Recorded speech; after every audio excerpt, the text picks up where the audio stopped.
Hello, hello, hello. This is Gresh from the I Am CEO podcast. I have a very special guest on the show today.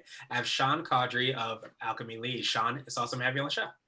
What's up, man? Good to be here. Very good to be here. Definitely great to have you on, and definitely looking forward to diving in deep and learning about all the awesome things that you're doing. But before I did that, I wanted to read a little bit more about Sean so you could hear about some of those things.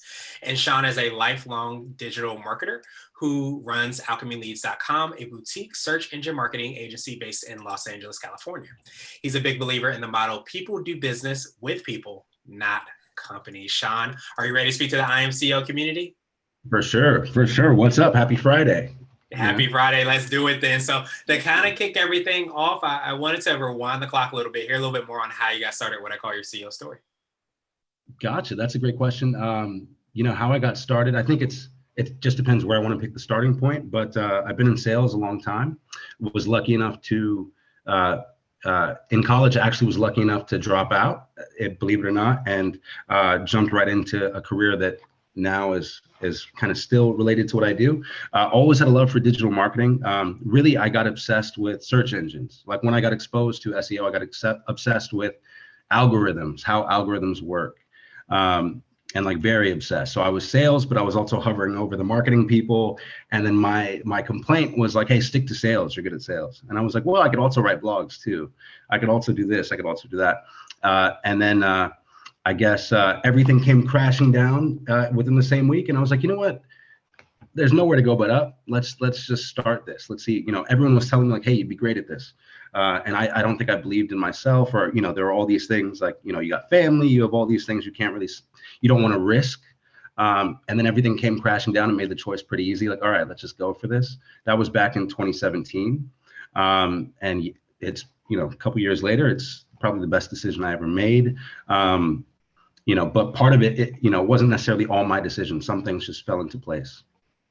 Yeah, I definitely can relate to that as somebody who has gotten laid off once and was going to get laid off again. Sometimes you get pushed into that direction. But it's so funny that you said that about, people were saying, hey, just stick to sales, because I don't know if you would feel the exact same way, but I feel like so much in marketing, sales, and probably in business as a whole is not as siloed as it once was, years ago. It's become something that one affects the other. They're both intertwined, and if you have a skill in one thing, it could actually help you out in other things. Oh yeah, and if you think about like who you're speaking to, right? If you're in sales, you also know what your customer is going through. So your copywriter, your content writer, your marketing, should speak to that. So your marketing team, your sales team should, in theory, be like one symbiotic. They should be talking, they should be vibing.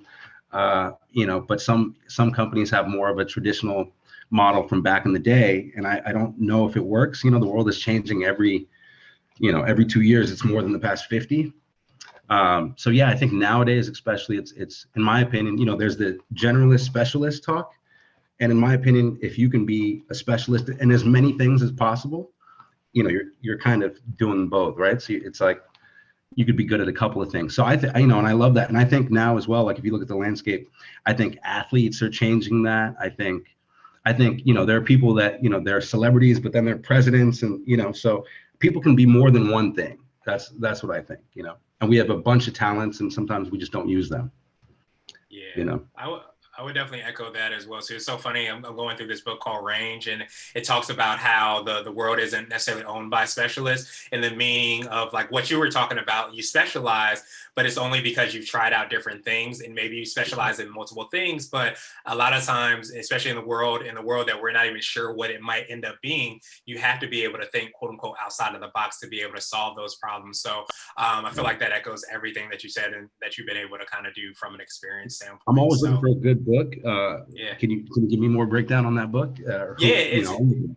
It's Range. I have to look up the author, but he basically looked at athletes. That's what made me think about it too, is because he has some stories of people that were not like Tiger Woods, so to speak. Tiger Woods was really drilled in since he was 5 years old about this. I'm going to play golf. There's another, and I forgot his name, but he's a tennis player, and he tried out different things before he came to specializing in one thing, and that helped him in many ways. You hear it a lot with athletes. They'll take yoga, they'll do this, this, they'll do that, because it all helps out on the field, or on the court, or whatever that might be. So ranging in different specialties actually helps you and gives you that advantage, but you don't hear it a lot. So I Yeah, love that you brought that up. it's not traditional wisdom. In fact, I think it goes against traditional, back in the day, our parents would say, work at one company for 50 years. Right. Now I think it's like over those 50 years, you're going to work at 10 companies, or maybe you're going to do 50 things, who knows. And Yeah. so I think it is about finding, what things you like, and then what things you're good at. Like, for instance, we talked about math a little bit. I hate math, but I was always really good at it. But I could never do that, for a living. I would go crazy. Yeah, absolutely. And that's why it's so important to kind of be able to have, I think, those different skills. And even from an evolutionary standpoint, be able to try out different things so you learn more about yourself, about what you like and don't like. And it's always harder to do that if you don't actually try that. So, Exactly. but I love that you've been able to kind of, have those different experiences. And then you brought and were intrigued by search engines, and you figured out how to kind of help, your clients out with that. So could you take us through a little bit more on what you're doing with Alchemy Leads and how exactly you work with the clients that you have? Yeah, for sure. So with Alchemy Leads, we've in the past year, actually, we've niched down a little bit. So we used to service everything and anything and everything, and help in a lot of different ways. Now we found most of our client book is in the CBD space, the THC space, CBG space, and then even some like laboratory greenhouse stuff. So we wanted to have our website redesigned by 420. And to show this, to be reflective of this, but it's a couple of days after.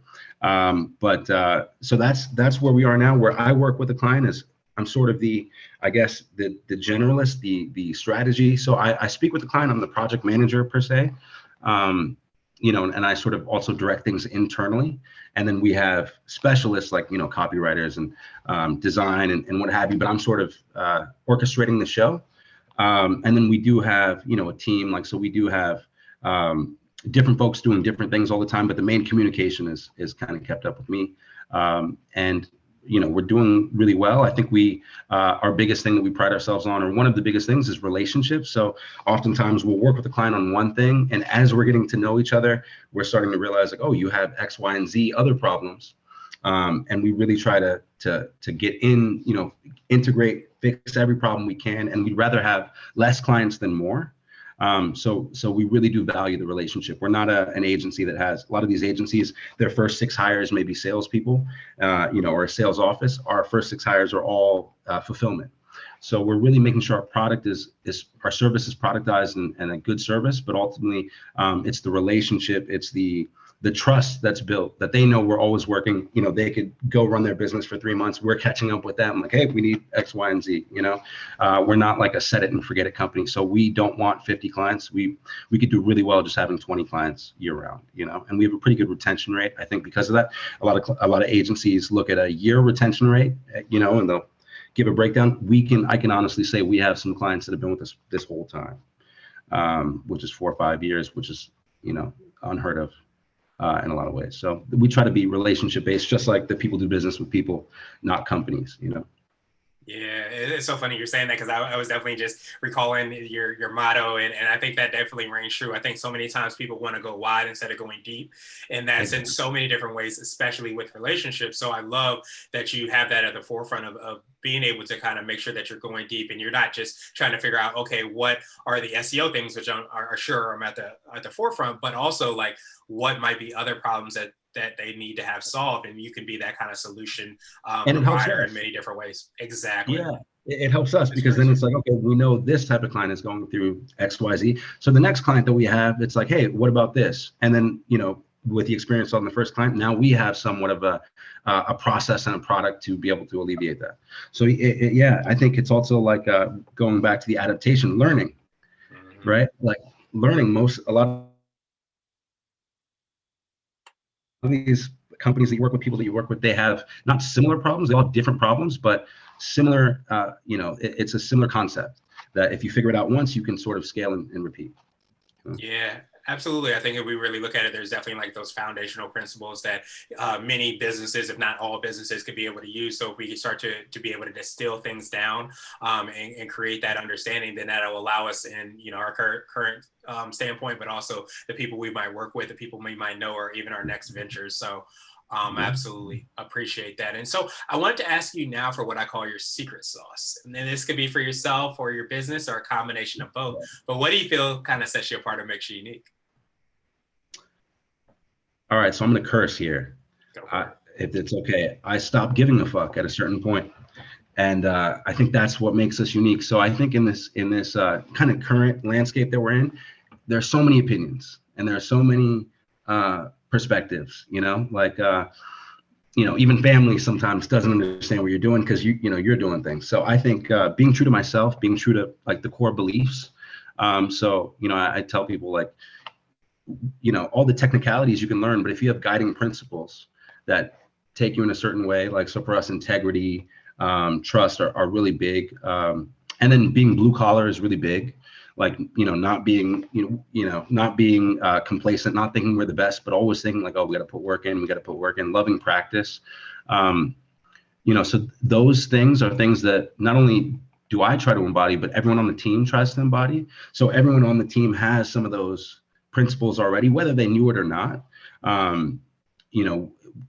But being with the team, we try to harness that. We try to get that out, and we try to, so we do cool things like we have, we have like, I don't want to call them mental health days, but we have days, Mondays and Fridays, where it's like, hey, if something's not jiving, even in your personal life, even if it's not related to anything work related, let's talk about it. If you don't want to do anything, go for it. Tell me, we'll figure it out.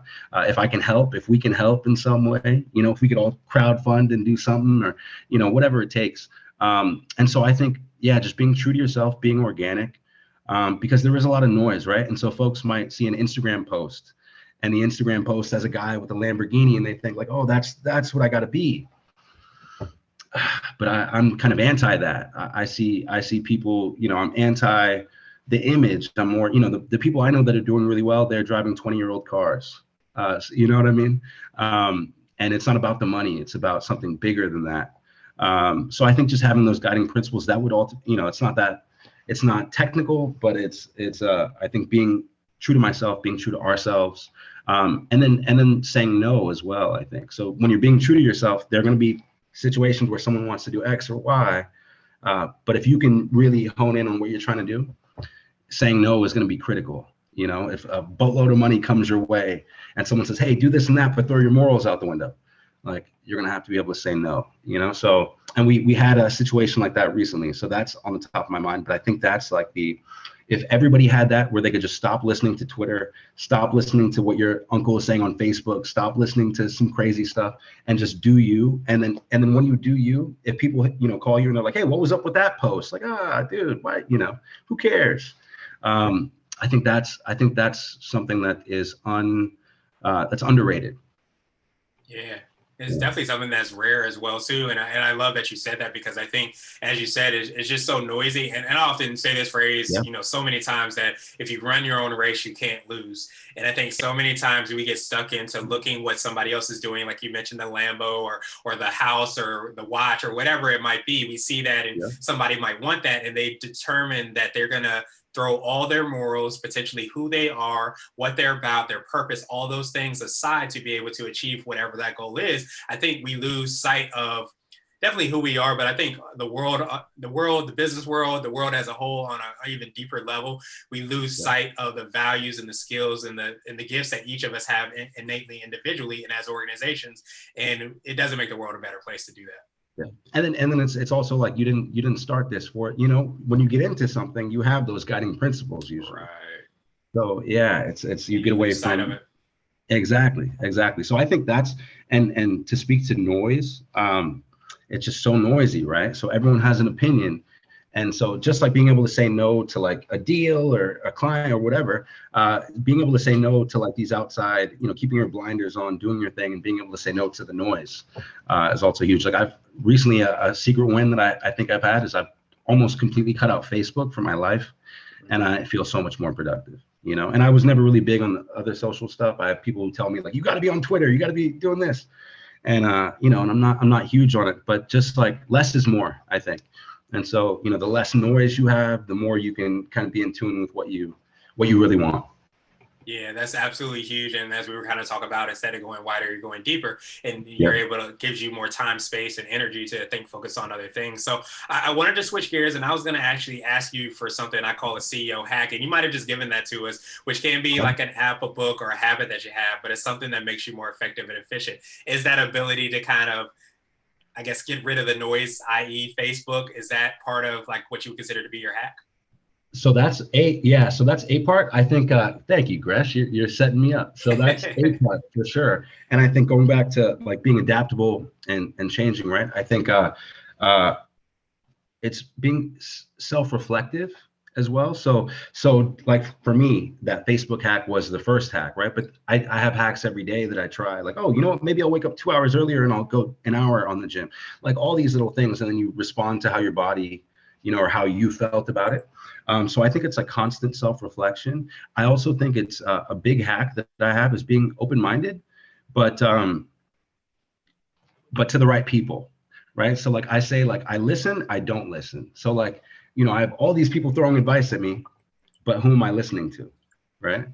And so I think that's another thing is like knowing who you are, what you want, but then also knowing like who understands that, who doesn't, what you could do better, what you're being very, I guess, self-aware, hypercritical of yourself. If you're your toughest critic, uh, no one can make you better. You're gonna be making yourself better. So I think that's big. And I can to give the counter of that. Sometimes you can get lost in that where you're analyzing too much, but you're not doing. So I think it's like finding your balance, your mix of, if you're not being productive in a day, why is that? Like really sitting with that and being like, what is that? What is there a reason? Oh yeah, I spent 14 hours on Facebook. Okay, we'll delete Facebook, or whatever it is. So like I think analyzing to find some truth, but then putting that truth into play is big. And then trying it out every day. Like I fail all the time, but every time I fail, I get way better because I'm like, oh, you failed yesterday because you did this, so don't do that again. Yeah.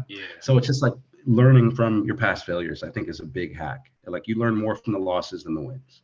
Absolutely, absolutely, and I absolutely love that, and I love kind of the phrase that was coming to my mind is like sometimes people and athletes especially will say, you practice harder than you play, so that by the time you play, it's cake. So when you talked about being critical of yourself, continuing to try something, see if it works. If it doesn't work, then to kind of look at why it didn't work. To be that goes right in line with this idea of practicing because you're practicing so that when the time comes that you might need to have this big project you have to do, you already know that, okay, Facebook is not going to serve me. So I've been practicing this so that when that time comes, I'm already set up for that. So I love that hack, even the deeper part of that hack, not just relying on Facebook, but how the Yeah. actual habit of doing that allows you to understand what's going to help me be in alignment with where I'm trying to be. And I think you said it right there, like practice harder than you play. I think that brings up like loving the grind, right? Like Mm-hmm. if you love the grind, by the time you go to the game, like the confidence isn't your issue.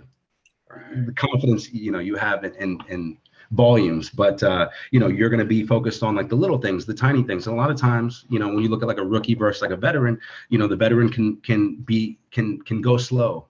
Even though he's going fast at high speed, he's seeing it slow.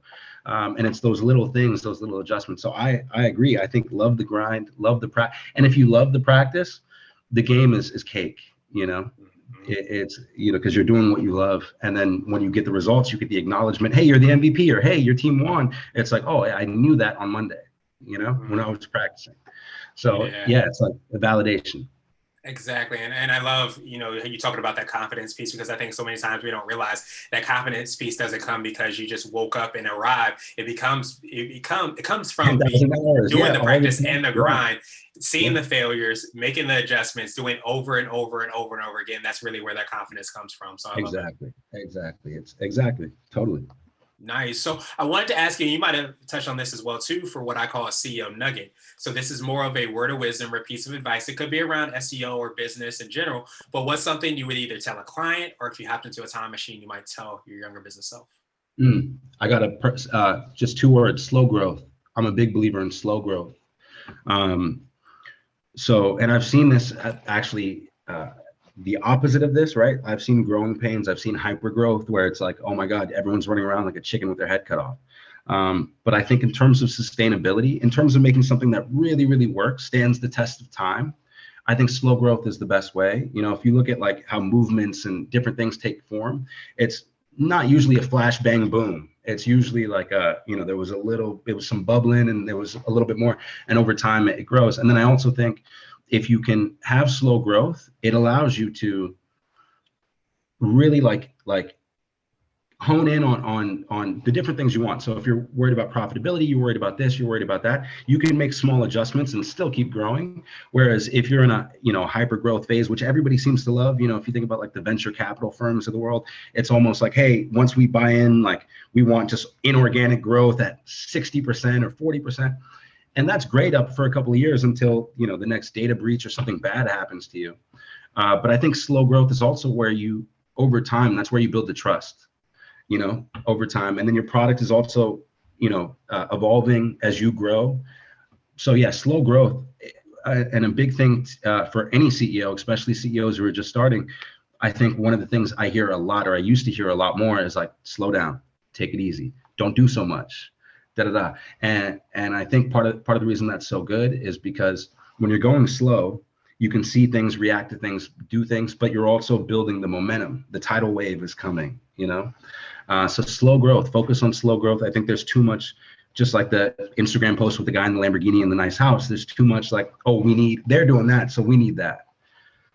So yeah, I think slow growth, be true to yourself. I prefer like 15, 30% growth for 10, 20 years. I would prefer that over 40% growth the next 3 years and then a burnout or an exit, Yeah, Slow that's growth. so huge. Yeah, I appreciate that, so much, because I think it aligns with everything that we definitely, been talking about. And the quote that came to mind when you were saying that is that, people say the secret to the overnight success is it takes 10 years. And I think when you Exactly. forget that it is the buildup, as you mentioned, the drip, drip, drip, the gradual Mm-hmm. bubbling that happens. And then it's maybe one final thing happens that pushes everything over. But that person's been doing it for 10 years. That movement has been going for 10 years. That marketing campaign has been happening for 10 years. That business has been growing for 20 years. Whatever it might be, Yeah. it doesn't just happen that moment. It happens because the buildup and progression starts to happen towards that. And to that point, like those 10 years, right? Someone might catch a lucky break, quote unquote, right? A lucky break. And like, if you do something enough, if you shoot 10,000 shots a day, like some of them are going to be lucky, but you're making your own luck because you're in that position, you're in that opportunity to take that lucky shot because you've taken 10,000 other ones. So yeah, I think, and a lot of times people will see the last hurdle as like, oh, you made it, but they don't see the iceberg that was under there. Most of it is submerged. So yeah, slow growth and I guess making your own luck. If you do that, you're going to make your own luck. You're going to run into some situations where it's like, oh, did I deserve that? Well, I was in the right place, right time. Mm-hmm. Yeah, because you keep working towards that. The harder you work, the luckier you get. So I Hey. absolutely appreciate that. And so I wanted to ask you now my absolute favorite question, which is the definition of what it means to be a CEO. And we're hoping to have different quote unquote CEOs on the show. So Sean, what does being a CEO mean to you? Oh, it means so many things, but I think one big thing that I think it means, all right, simple. Being crazy, I think, is part of it. So when you're a CEO, most of the people around you are going to say, like, "Oh, you have a great job. Why are you doing that? Why are you doing this?" And there are some people who are happy with the white picket fence, and then there are some people who are crazy because something's wrong, they want to fix it, and they'll do anything to fix it. So and I've heard "you're crazy" so many times over the past 4 or 5 years. That instead of being like, what? No, instead of being defensive about it, I'm like, you're right. I am crazy. And, Albert Einstein was, there's a lot of people who are crazy. And so I think being a CEO means to be if you talk to anyone who's been a CEO for 20 years, they'll say, I don't envy you. You're crazy. And so I think harness that crazy, be weird, be authentically yourself, and then don't quit. Don't let anyone stop you. So that's the other thing as well. When you start, everyone's trying to give you an olive branch. Like, hey, that thing's not really going to work out. Why don't you come join me at XYZ company? But it's that 10, 20 years, 30 years, so don't put a time limit on it, and then be crazy enough to hit those goals. I think there should be more weird people, more crazy people. I think we should harness that. We should embrace our artists and our creatives just because they think differently. I think a lot of times we get a little bit too conformist. It's like, hey, go to school, get a job. Like, that's your life. and then pay bills and die.